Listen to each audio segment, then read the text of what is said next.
Galatia pasal yang ketiga, hari Jumat tanggal 15 Mei 2026. Dibenarkan oleh karena iman.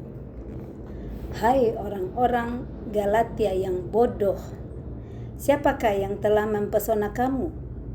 Bukankah Yesus Kristus yang disalibkan itu telah dilukiskan dengan terang di depanmu?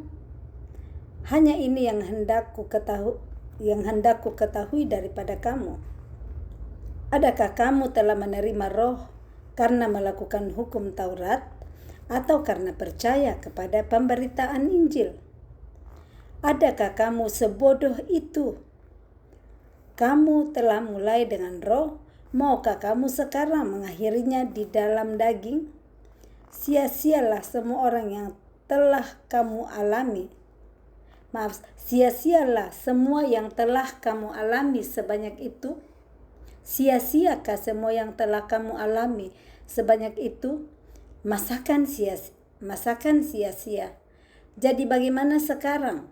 Apakah Ia yang menganugerahkan Roh kepada kamu dengan berlimpah-limpah dan yang melakukan mujizat di antara kamu berbuat demikian karena kamu melakukan hukum Taurat atau karena kamu percaya kepada pemberitaan Injil?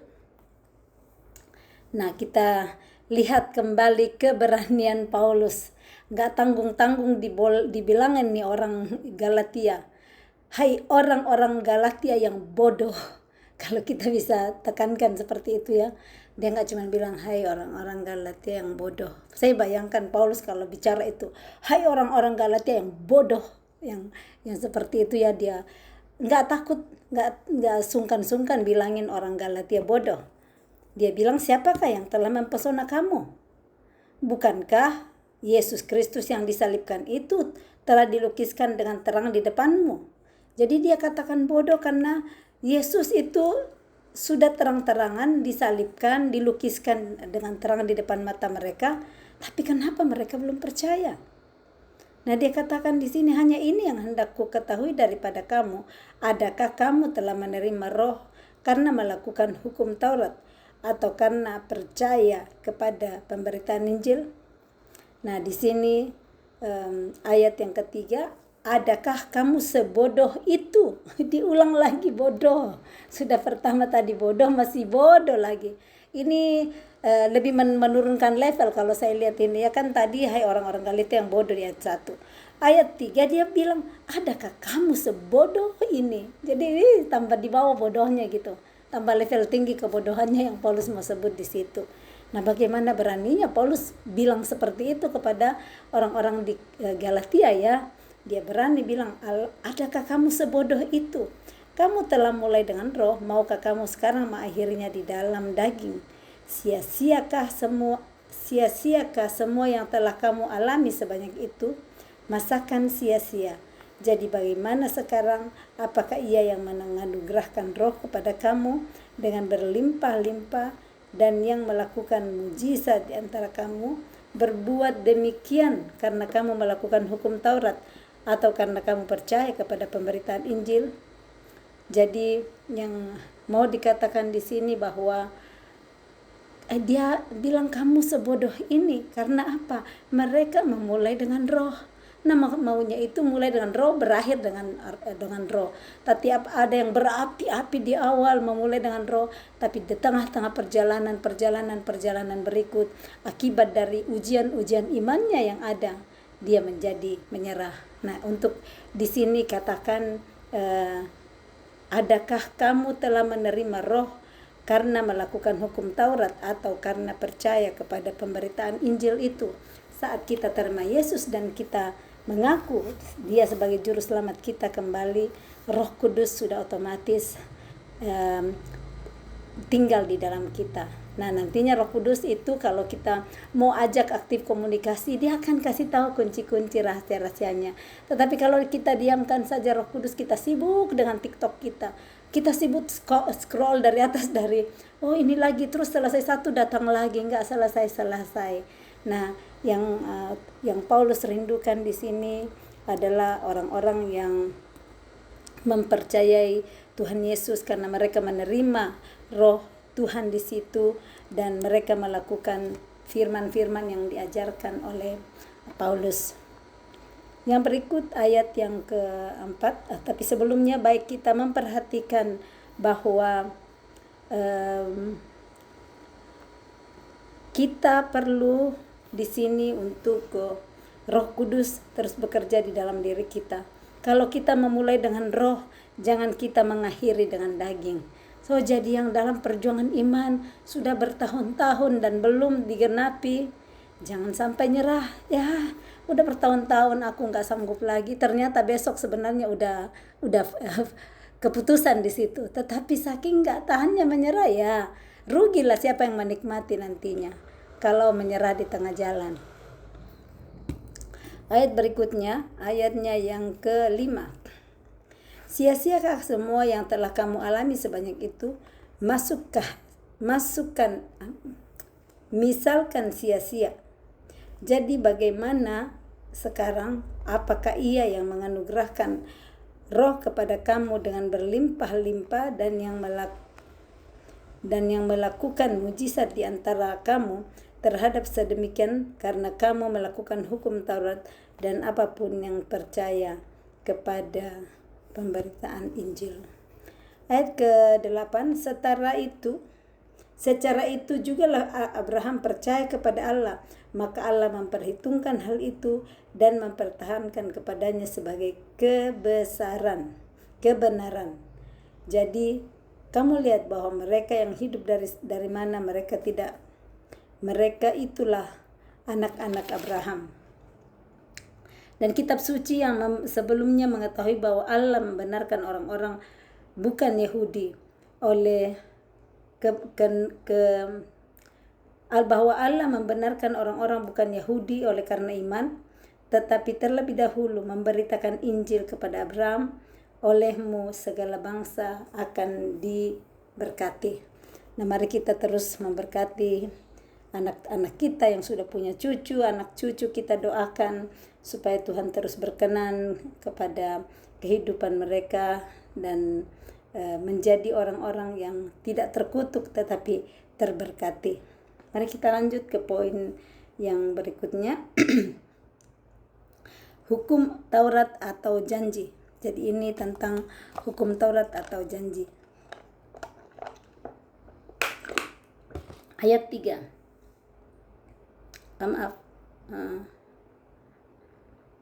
Saya ulang di sini tadi ya yang tapi kamu sendiri sementara berusaha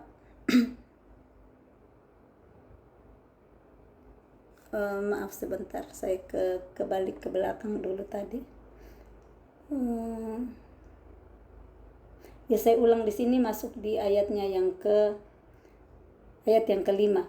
Jadi bagaimana sekarang? Apakah Ia yang menganugerahkan roh kepada kamu dengan berlimpah-limpah dan yang melakukan mujizat di antara kamu berbuat demikian karena kamu melakukan hukum Taurat atau karena kamu percaya kepada pemberitaan Injil? Jadi maksudnya bagaimana itu mereka menjadi percaya karena mendengar Injil ataukah karena melakukan hukum Taurat? Enggak salah lakukan hukum Taurat, tetapi yang menjadi percaya karena pemberitaan Injil itulah yang disebut iman. Kan kita tahu di pembacaan yang lain Paulus juga menyebut bahwa iman timbul dari pendengaran akan firman Kristus. Nah, jadi dia bilang di sini, apakah kamu berbuat demikian karena kamu melakukan hukum Taurat atau karena kamu percaya kepada pemberitaan Injil? Nah, apakah kita mulai percaya karena ada Injil yang didengar, ada kesaksian-kesaksian di mana orang-orang mengalami Kristus, disentuh oleh Kristus dengan firman-firman Tuhan? Inilah yang membuat kita percaya dan itulah yang disebut dengan iman. Ayat yang ke-6. Secara itu juga Abraham percaya kepada Allah, maka Allah memperhitungkan hal itu kepadanya sebagai kebenaran. Kita ingat pembacaan waktu baca di mana ini ya, saya lupa pastinya, tetapi dikatakan bahwa Abraham dia diperhitungkan karena dia percaya, ya sekalipun tidak ada dasar untuk Abraham percaya, tetapi dia percaya juga. Nah ternyata saat kita bertindak bodoh-bodoh seperti Abraham ya, kan orang dunia akan bilang bodoh, mau harapkan apa lagi, nggak mungkin. Udah semua orang kalau masuk pegawai negeri harus bayar, sudah ada tingkatan-tingkatan uang yang harus dikasih. Kalau kamu mau berharap bahwa kamu diterima pegawai negeri tanpa bayar, itu namanya menghayal, itu namanya bermimpi, itu namanya bodoh. Nah di sana Tuhan bisa mempermalukan yang bodoh, yang pintar menurut dunia, dipermalukan oleh yang bodoh. Nah seperti ini, yang hal-hal yang orang bilang gak mungkin, tetapi kita bisa saksikan dalam hidup orang-orang beriman. Karena mujizat terjadi lewat kehidupan orang-orang yang mau taat dan yang mau percaya. Saya menyaksikan sendiri seorang anak muda, dulu masih muda, sekarang sudah 40-an tahun mungkin ya. Yang 40-an tahun ini anak muda, dia dikirim ke Belanda beasiswa. Nah dia sempat jalan, saya ketemu di Jerman waktu ada seminar dari mentor kami Ibu Magdalene Kawoco di Jerman. Terus saya ngajak, kalau mau ke Swiss jalan-jalan silahkan. Nah dia datang dengan satu temannya orang Batak, ini yang satu ini orang Toraja ya, dan dia ajak temannya satu orang Batak nginap di rumah. Dia bilang, dia cerita di situ, Kak Elma, dulu waktu tes dan om saya bilang mau bayar, saya bilang saya nggak mau om, Tuhan sanggup membayarkan saya. Dan om saya bilang, keliling dunia pun kamu kalau mau jadi pegawai negeri tanpa bayar tidak mungkin.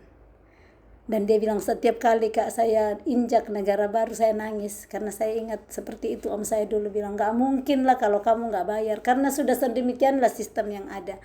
Tapi dia bilang, saya pegang, Tuhan sanggup memberikan saya pekerjaan tanpa saya bayar 1 sen pun. Dan dia diterima jadi pegawai negeri tanpa bayar ya, itu yang saya mau. Jadi dia diterima sebagai penegri tanpa bayar, dan dia dikirim beasiswa ke Belanda saat itu, beasiswa ke Belanda. Dan dari Belanda kan kadang weekend dia jalan-jalan ke Italia, kemana kan dekat-dekatan ke Perancis.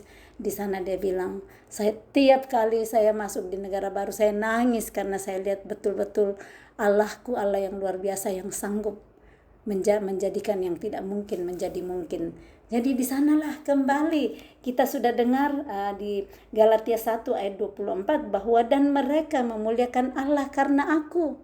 Karena dia ini saya memuliakan Tuhan, karena ternyata memang ada. Tuhan sanggup kerjakan untuk orang-orang yang mau taat, yang mau setia, dan yang mau percaya bahwa yang tidak mungkin bagi manusia, mungkin bagi Allah. Tidak ada yang mustahil bagi Tuhan. Nah, seperti inilah yang Abraham, bagaimana Abraham secara itu jugalah Abraham percaya kepada Allah. Jadi dia percaya karena mendengar. Nggak ada fakta langsung di depan. Abraham nggak lihat fakta langsung bahwa ya benar-benar nanti akan ada anaknya. Dia belum lihat apa-apa. Tapi dia percaya, sekalipun fakta di depan dia sudah hampir 100 tahun, istrinya sudah mati haid, di depan manusia itu impossible, sudah nggak mungkin lagi punya anak, tapi dia tetap percaya karena janji Tuhan dalam hidupnya. Nah seperti itu jugalah yang tadi di ayat 8, secara itu jugalah Abraham percaya kepada Allah. Maka Allah memperhitungkan hal itu kepadanya sebagai kebenaran. Abraham mempercaya yang tidak mungkin menjadi mungkin, dan itu Tuhan sudah perhitungkan sebagai kebenaran. Maukah kita dalam tingkah laku kita, aksi-aksi kita diperhitungkan Elohim sebagai kebenaran? Ikuti terus apa kata firman. Tetapi dalam firman pun kita harus cerdik, tulus, dan waspada. Karena nggak semua yang ditulis di firman itu kita bisa contoh. Itu dituliskan cuman untuk ngajar kita, menyatakan kesalahan, memperbaiki kelakuan, dan mendidik kita hidup dalam kebenaran. Tapi kalau caplok dari dalam, baru bikin di hidupnya sendiri, baru bilang, sedang Raja Daud selingkuh, Raja Daud pergi ngambil perempuan yang lagi mandi gitu, bahkan ada anak dari situ, bisa dipakai jadi alasan untuk lakukan kemauannya. Tetapi bukan seperti itu maksudnya. Jangan ambil contoh yang tidak serupa dengan Kristus. Jangan ambil contoh hidupnya yang tidak menyerupai Kristus. Itu Paulus langsung bilang. teladanilah aku sebagaimana aku meneladani Kristus, yang artinya kalau saya tidak meneladani Kristus, jangan ikuti saya, jangan teladani saya. Nah, kita lanjut. Saya ulang dulu, secara itu juga Abraham percaya kepada Allah, maka Allah memperhitungkan hal itu kepadanya sebagai kebenaran. Jadi kamu lihat bahwa mereka yang hidup dari iman, mereka itulah anak-anak Abraham. Jadi ayat 9 ini menyatakan, kamu lihat bahwa mereka yang hidup dalam iman, mereka itulah anak-anak Abraham. So kalau kita dari hari ke hari melatih diri kita hidup dalam iman, ternyata dikatakan di sini mereka itulah yang nantinya, maaf saya bilang di sini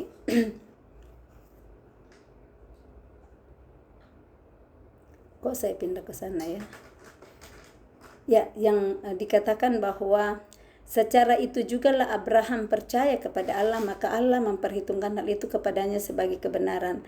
Jadi kamu lihat bahwa mereka yang hidup dari iman, mereka itulah anak-anak Abraham. Ini kembali ya, yang orang-orang yang hidup oleh iman itulah anak-anak Abraham, karena mereka mencontoh. Abraham gak ada kemungkinan lagi, mustahil, tetapi dia tetap percaya. Dan orang-orang yang hidup juga dari iman, mereka itu disebut anak-anak Abraham, karena Abraham disebut bapa segala orang yang percaya. Ayat 8, dan kitab suci yang sebelumnya mengetahui bahwa Allah membenarkan orang-orang bukan Yahudi oleh karena iman, telah terlebih dahulu memberitakan Injil kepada Abraham. Olehmu segala bangsa akan diberkati. Nah, kita baca itu di Kejadian pasal 12. Bukan Kejadian 12 ya.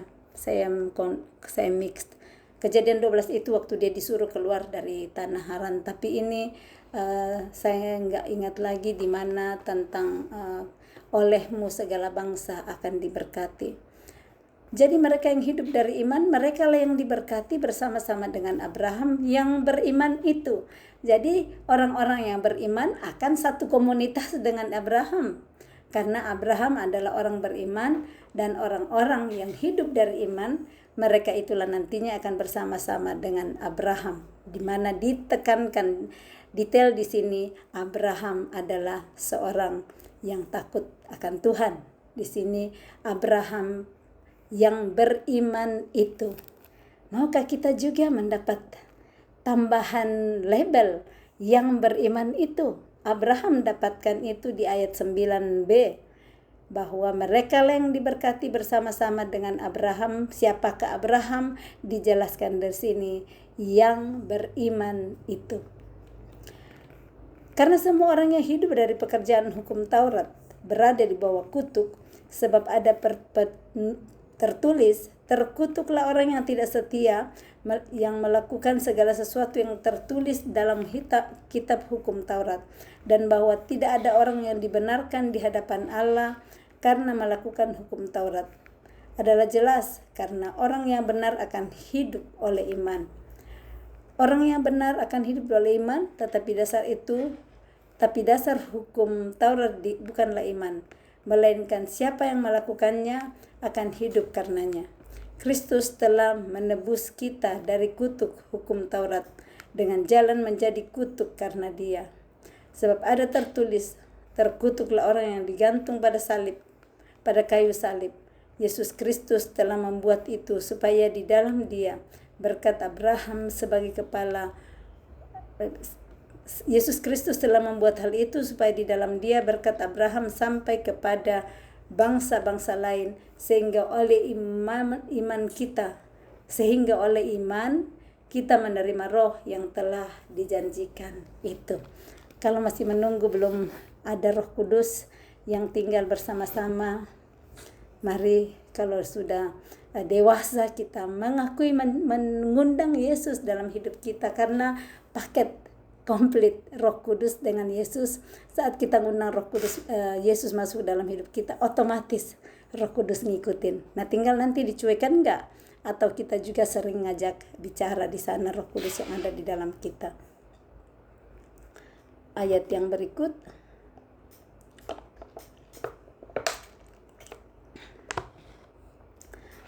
Jadi dan kitab suci yang sebelumnya mengetahui bahwa Allah membenarkan orang-orang bukan Yahudi oleh karena iman, telah terlebih dahulu memberitakan Injil kepada Abraham, olehmu segala bangsa akan diberkati. Jadi mereka yang hidup dari iman, mereka yang diberkati bersama Bapa dengan anak-anak Abraham yang beriman itu. Karena semua orang yang hidup dari pekerjaan hukum Taurat berada di bawah hukum Taurat, di bawah kutuk. Sebab ada tertulis, terkutuklah orang yang tidak setia melakukan segala sesuatu yang tertulis dalam kitab hukum Taurat. Dan bahwa tidak ada orang yang dibenarkan di hadapan Allah karena melakukan hukum Taurat adalah jelas karena orang yang benar akan hidup oleh iman. Tetapi dasar hukum Taurat bukanlah iman, melainkan siapa yang melakukannya dan akan hidup karenanya. Kristus telah menebus kita dari kutuk hukum Taurat dengan jalan menjadi kutuk karena kita. Sebab ada tertulis, terkutuklah orang yang digantung pada kayu salib. Yesus rela menebus kita dari kutuk hukum Taurat. Nah, dengan jalan dia sendiri yang menjadi kutuk karena kita. Orang yang disalibkan itu adalah orang-orang yang terkutuk. Dan Yesus menjadi salah satu dari orang yang terkutuk karena dosa-dosa kita dan karena dia mau menebus dosa-dosa kita. Nah, seperti ini, relakah kita juga untuk menyerahkan nyawa kita untuk menebus orang-orang di sekitar kita yang Tuhan bawa, yang dikatakan di sini ya mungkin menyakiti kita, yang tidak hidup sesuai dengan firman. Nah, firman Tuhan mengajar kita untuk kita rela menebus orang lain dengan jalan kita mengasihi mereka.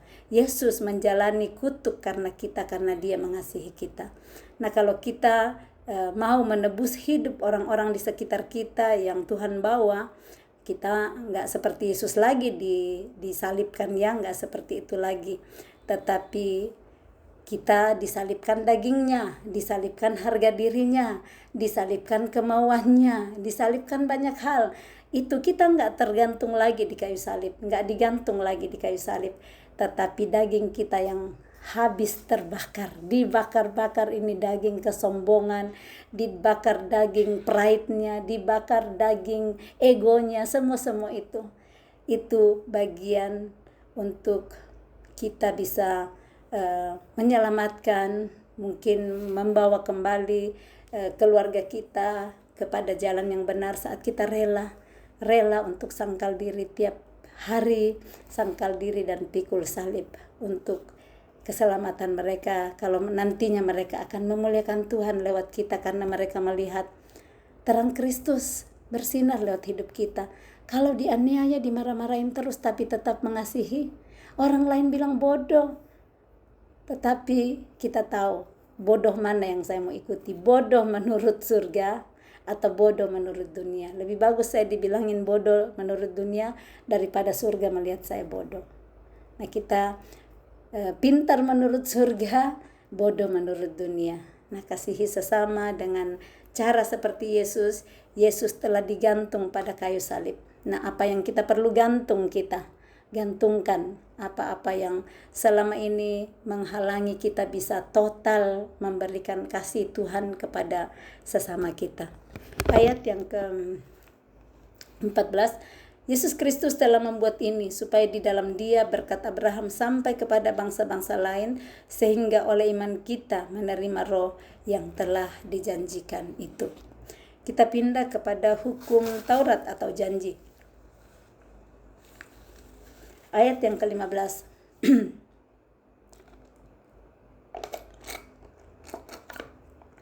Saudara-saudara, baiklah kupergunakan suatu contoh dari hidup sehari-hari. Jadi Paulus mengambil satu contoh dari kehidupan sehari-hari.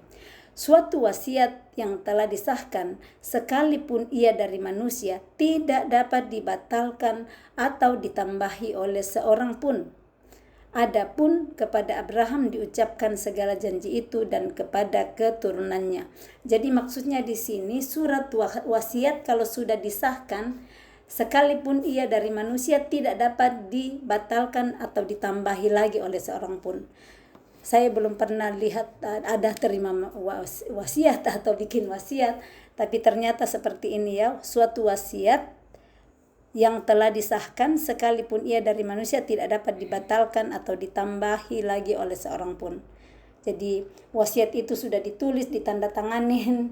Nah, inilah yang nantinya diberikan kepada keluarga yang menjadi pewaris dari warisan itu yang namanya tertulis di dalam surat wasiat itu.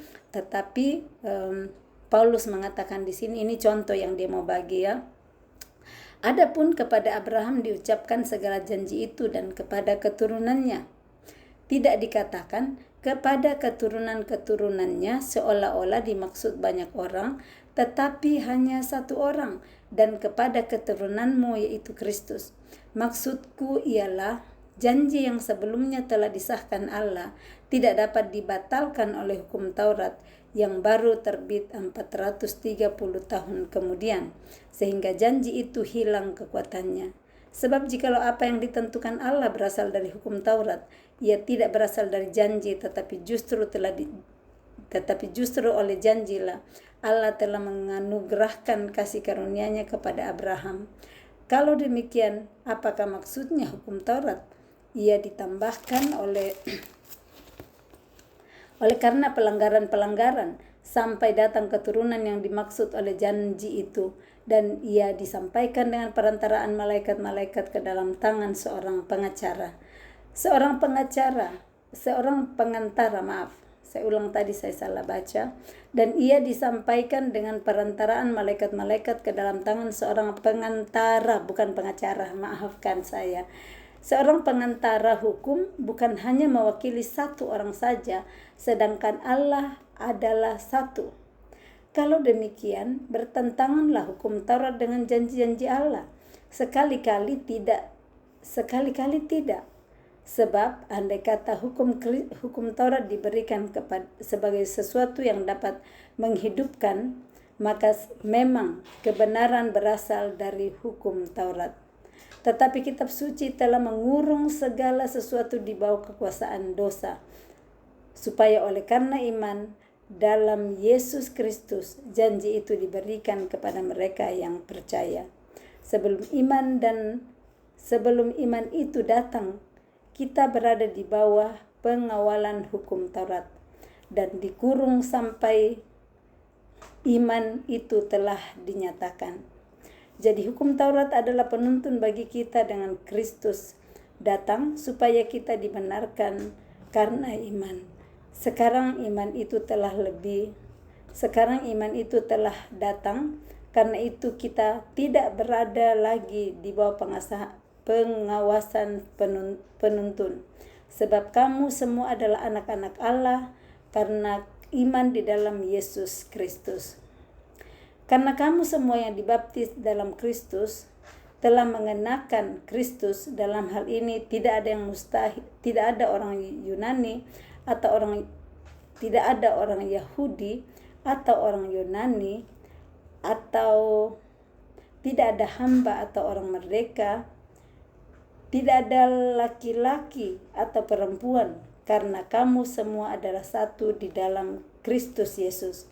Dan jikalau kamu adalah mirip Yesus, maka kamu juga akan merasa keturunan Abraham dan berhak menerima janji Abraham. Amin.